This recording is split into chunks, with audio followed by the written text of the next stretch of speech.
Hi everyone, my name is Paulo Savager. I'm a researcher at the Skoll Center and also faculty at Durham Business School. You may have heard many times in many different kinds of contexts that we need some sort of systems change instead of standalone incremental solutions to the problems we face.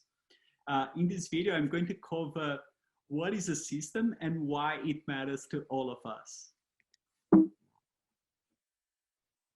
Let's start with what we call closed boundary, and it's an approach more from engineering. This approach is a bit simpler and it's more familiar and it allows us to have more control, and that's why it's a good starting point for us. Think of, for example, the boundaries of a hard drive. It's that case, right? Like, you know what is the boundary of a hard drive, and then you can also kind of like open it and see what are the components, what are these different electronic bits within that case of the hard drive.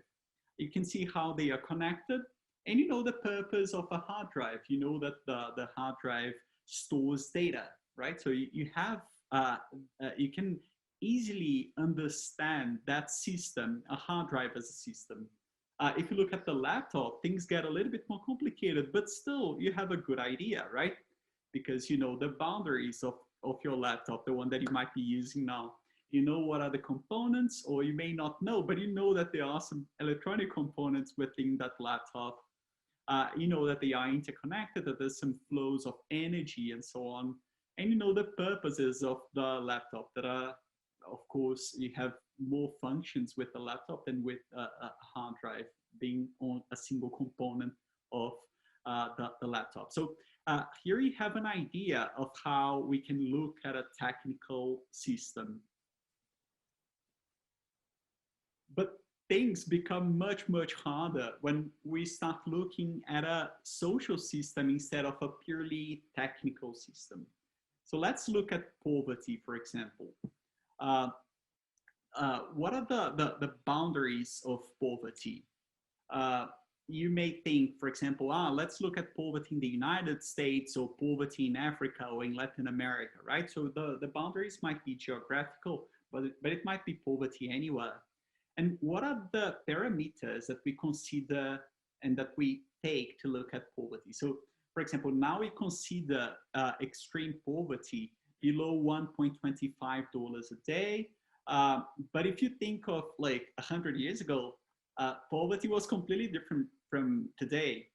Even the extremely poor people today have access to some sorts of services and resources and products that people didn't have in the past, right?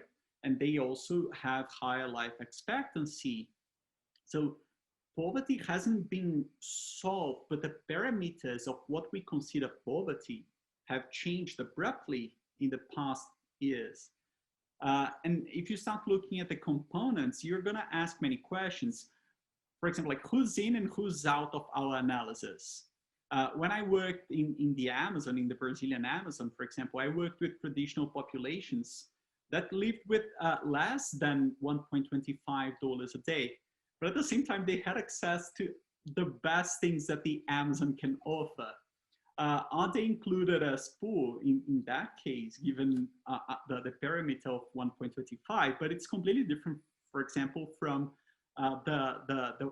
the ones living in poverty in urban spaces, like in the Brazilian favelas. What are the components, the things that shape what we see as poverty? And not only the poor people themselves, but also what is in the system that shapes poverty and that makes poverty exist. So are we going to include, for example, companies that offer products to the poor, or companies that completely overlook the poor? Are we going to include governments? Are governments responsible for the poor, and to what extent? Who else? Social movements, individuals. Who are we going to include in this analysis? It's quite tricky, right? Like, even if you frame the boundary in a single city or in a neighborhood, it's still difficult to understand or to pinpoint who you're going to include and who you're going to exclude from that system when you're evaluating. And how are the key features and the key components connected? Also very tricky, right? Like how can you map all these relations? Are you connecting based on flows of capital? Are you looking at how other kinds of relationships, intangible assets? It's not that trivial to map that system. And you should also look at the purpose, right? Because poverty benefits some people. Some people make profits and benefit indirectly from poverty as well. What are the interests of overlooking poverty? All these things matter when looking at the system, and it makes it uh, difficult, complex to appraise, to evaluate. And now think of all the difficulties of evaluating and acting on all the kinds of grand challenges we have, ranging from climate change to social inequality, or from peace to decent work. There's no single solution or single agent that will ever solve these kinds of problems. So like, it would be very naive to think that the Gates Foundation will solve poverty, or that the American government by itself will solve climate change. We cannot address all these grand challenges without a systems approach. And in fact, when we take a systems approach, we start asking questions on whether these problems can ever be solved. And that's why this language of wicked problems becomes so valuable when looking at systems change. It describes problems that in some circumstances, we can barely specify them. So think, for example, how climate change is not a global priority for everyone, right? Like some people disagree with that. It's because people have different worldviews of what is a problem, or whether this is actually a problem, if it's a phenomenon that actually exists. Think also of how problems are very entangled. So for example, like malaria being one of the highest killers in low income countries. Can we look at malaria in isolation and ignore other mosquito-borne diseases like yellow fever, dengue? Can we address malaria without thinking more broadly about poverty, inequality, climate change? Sometimes, and I'm really sorry to break the news here, we face some problems that might be unsolvable because the nature of the problem changes over time. Like the example I gave you about poverty 100 years ago and poverty now. Think of climate change now with those eyes, with these different lenses. Do you think that we're gonna be able to fully solve climate change? Or is it something that we will constantly have to adapt to climate challenges that will arise, because many new things will arise as well, things that we ignore today and new problems that we are gonna face. And what makes things even worse when we are evaluating these problems, besides having different worldviews and problems being untangled and problems sometimes not being solvable, is that we don't really know what we know many times. There are many dimensions of uncertainty. So let me give you a very simple example. When I was 5 years old, I didn't know that I didn't know quantum physics. Now I know that I don't know quantum physics. I know that it exists, but it's completely outside of my knowledge domain. I simply ignored it, and now I know that it exists. These are the circumstances where we act most times. We have to act in these situations that we call ambiguity. We explore what we know, and we explore what we know we don't know, so we can find out more things and gain more knowledge. But in this process, we're gonna also bump into a lot of things that we didn't know, like when I was 5 years old and didn't know I didn't know quantum physics. So there are all these kinds of evaluative challenges when we are addressing problems like these problems that I'm telling you about, these wicked problems, the very complex ones to address. And I know that it may sound super complex, and sometimes people think like, what can we do given all this complexity? Uh, but that's why a systems lens can help us, because it helps us to assess these complexities, the different kinds of uncertainties, and the different sorts of evaluative challenges that we face when looking at problems, but also when acting, when implementing interventions. Because with a systems lens, we can both look differently at our own problems and problems that we work with, and specifically at the interventions that are going to be effective in these situations of complexity, that are going to be effective, that will integrate different players, or that will do the job. They're going to get the result we want. So the reason why a systems lens is so beneficial is because it not only helps us look at these things that I mentioned before in integration. So you look at boundaries, you look at connections, you look at components, you look at the purpose of a system. But with the integration of all of them, we can also assess what we call emergent features of a system. And these are the features that make everything more complex in social or social technical systems. So you may have already heard this maxim from systems change, that a system is more than the sum of its parts. But still, many people think that a successful intervention is simply acting on components of the system and neglecting the interdependencies and these features that arise from the interdependencies of different components. Let me give you an example. With Brexit.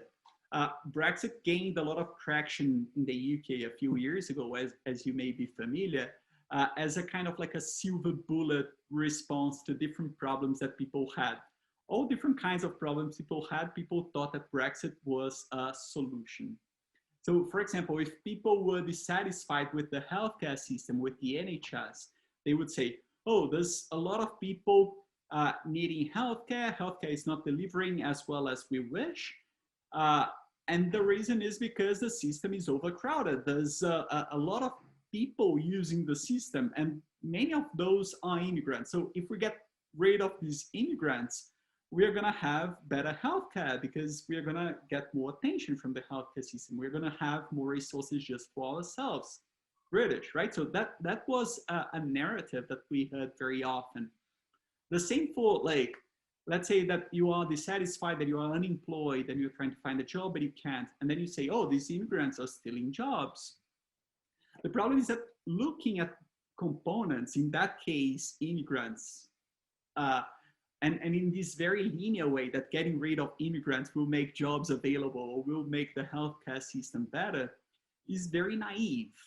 And the reason it is naive is because a system is more than the sum of its parts. So now let me explain what that means. With Brexit, and I'm not the first person to say that, you have already heard that from many different sources, that with Brexit, the economy may be severely compromised. And then industries that operated in the UK may decide, hey, I'm going to go to China, I'm going to Germany, I'm going to Brussels. And with that, people will lose their jobs in the UK, or they might go elsewhere. And of course, like, if people start losing jobs, it will compromise, and industries are going elsewhere, it will compromise the revenues of the government. And then a government with less money will have less money to invest in healthcare. So you see that the many interconnected things that we have to look at when appraising a system, that acting on a component, getting rid of immigrants, hence we are going to have more jobs, hence we are going to get better healthcare, is not really the case in many circumstances, because a system is more than the sum of its parts. Getting rid of some parts will not necessarily solve our problem. Looking at components in isolation will not work. We have to look at these interdependencies. In fact, acting sometimes in isolation can make our problems worse. Other feature that arises from and that we can appraise with the systems lens that people many times fail to recognize as well is self-reinforced behaviors. So think, for example, of the many problems that become very normalized. How the Black Rights Matter movement, for example, indicated from the very beginning, since the killing of George Floyd, they said it's not the problem of a single individual. It's not a rotten fruit. There's a root cause of the problem. Racism is completely ingrained in law enforcement in the United States. Racial profiling is not a standalone event, right? So what happened there, what they identified was that racial profiling is self-reinforced, because the more you racially profile, the more it becomes normal to racially profile people. When I worked with traditional populations in the Amazon, the more they had their rights violated, the more it became normal to violate their rights. And we know that, right, like in many of the New World countries, how it became completely normalized to violate basic human rights of indigenous populations.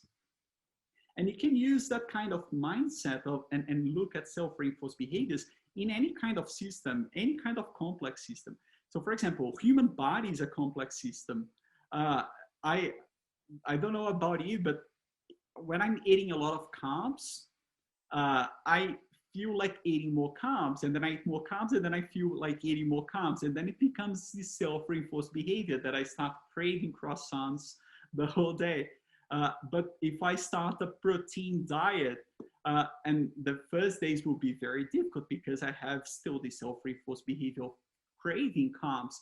But after a few weeks, it becomes more normal. Like you stop craving carbs, or you will crave much less.